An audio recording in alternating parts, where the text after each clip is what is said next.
What went down in the last game is going to have everyone talking for days. Picture this, the final seconds ticking away. Our rookie quarterback was marching downfield with pinpoint precision. We hit a critical fourth down, just inches to go. And right when it looked like the team clinched the first down, the ref decides otherwise. Controversy is about to blow up. Did the refs really do us dirty? Stick around and get ready, because this breakdown doesn't hold back. And that's not all. There was an epic showdown on the field between one of our star cornerbacks and a rival receiver that lit up social media. From pushing the limits on blocks to a clash on the turf that looked more like a UFC fight, this matchup was brutal. Why did our cornerback dare to go head-to-head? Did the league hit back with any retaliation? And here's the cherry on top, some questionable calls from the sideline. Our coach, a strong contender for Coach of the Year, made some fourth down decisions that left fans stunned. Kick it or go for it. It seems like the strategy might have backfired on us in the final quarter. How is it possible that the Commanders, after building a 10-point lead, end up losing the game? Let me tell you this, it's unacceptable to see a lead like that wasted, especially in the second half. Sure, the offense had its ups and downs, there were mental mistakes, but there was still a chance to get into field goal range. Jaden Daniels, our rookie quarterback, was starting to find his rhythm, right? His connection with Noah Brown was bringing us closer, and on a fourth down play, Daniels showed nerves of steel. He threw the ball to Zach Ertz, our veteran tight end, and it looked like we had that first down. So tell me, what happened? I'm asking, what did the refs see that we didn't? Because from where I was, it looked like Ertz crossed the first down marker before stepping back. But no! The final decision, after review, was that we hadn't made it. And to make it worse, while the ref was making this controversial call, our rookie defensive tackle, Johnny Newton, commits a penalty by jumping on fourth down, handing over the ball.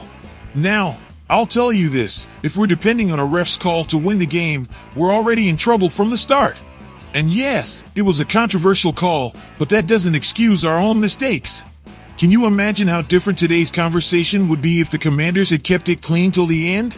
We wouldn't be here debating referee decisions. No, we'd be celebrating. This loss, painful as it is, can't be pinned solely on bad officiating. No, sir. Washington shot themselves in the foot with avoidable mistakes. After weathering the initial storm from the Steelers, the Commanders took control of the game, but they crumbled with fundamental errors. Now, let me be clear. Coach Dan Quinn isn't going to blame the refs, and neither am I. Sure, it was a questionable call. But Washington can't rely on a single call to save the game. We lack discipline, we needed sure hands, and our defense showed cracks we can't afford. This is just one loss, all right? Sure, nobody likes to lose, and for the Commanders, this feeling isn't common this season. But listen up, all that's left is to learn, grit our teeth, and go all out in the next game against the Eagles. If we can beat a division rival in prime time, this controversial call will be long forgotten. Now, I'm asking you, Commanders fans, do you think this team has the discipline and focus needed to correct these mistakes in time? What's your take on that ref's call and how the game was handled? We've got Mike Sainristil, the small but fierce cornerback for the Commanders, and George Pickens from the Steelers lighting up the field. Now, I want you to ask yourselves, what happens when two players who play on the edge collide in a matchup? Let me tell you this, we've got pure dynamite on the field. First, let me set the scene. Sainristil, drafted at pick 50, has been one of Washington's defensive gems, and he's not backing down from anyone. In this matchup against Pickens, every play, every move was loaded with tension. You know what I love about Sainristil? His fierce mentality. No matter who's on the other side, he just goes all in, and that, my friends, is the kind of spirit we need in the Commanders' defense. But let's get to the play that changed everything. Russell Wilson, yep, Russell Wilson, lets go of one of those passes that seems to go straight to the moon before coming back down to earth. The target, of course, is Pickens. And what happens? Jeremy Chin picks it off like a tiger on the prowl. But as the play develops, in the background of all this action, Sainristil and Pickens get into it like it's a UFC fight. Yeah, folks, no joke, both of them scrapping on the turf. It was a scene that could only happen in a game like this. Now, I ask you, is this the intensity we want to see every game? Because I think Sainristil taught Pickens a lesson. There's no fear here, just determination.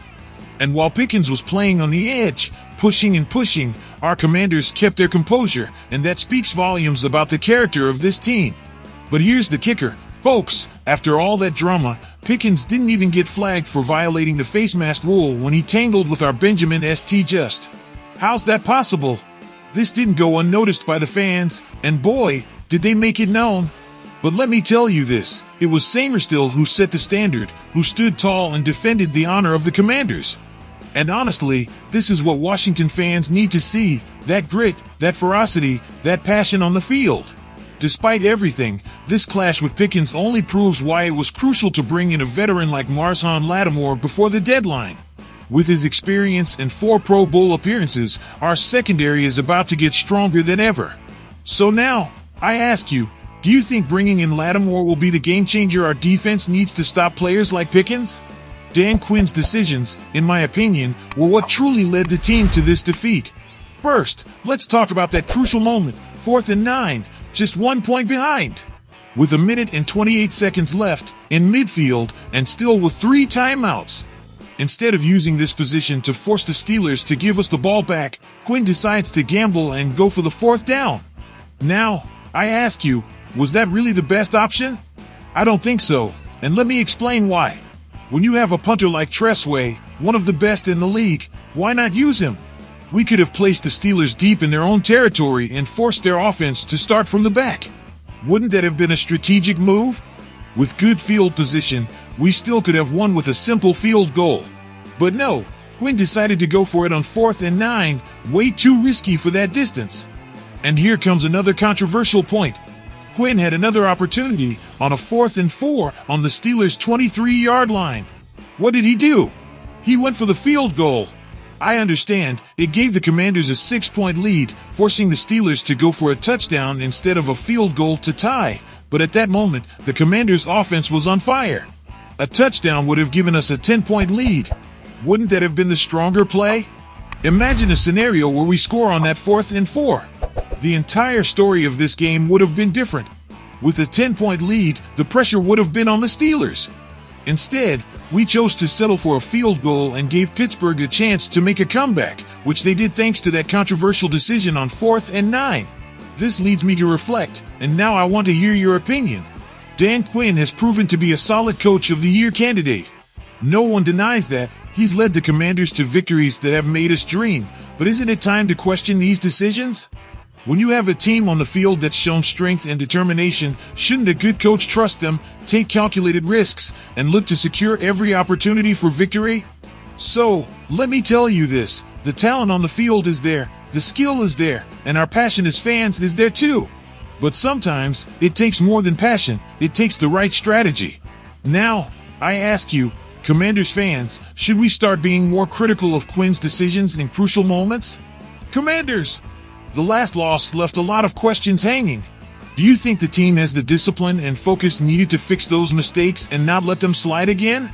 This season is on the line, and your opinion matters. The referee's decision left us all with a bad taste in our mouths, but the way the game played out also makes us think. What do you think about that decision and how the game went? Was it fair? We want to hear your take. And as for the defense, we know there's plenty of room for improvement. So, do you think bringing someone like Lattimore is the fix we need to shut down explosive players like Pickens? It's time to raise our voices and make sure they're heard in our community. Don't forget, Commanders, your comments and opinions make this channel stronger. So make sure to subscribe and join this passionate fan community. And remember, hail to the Redskins!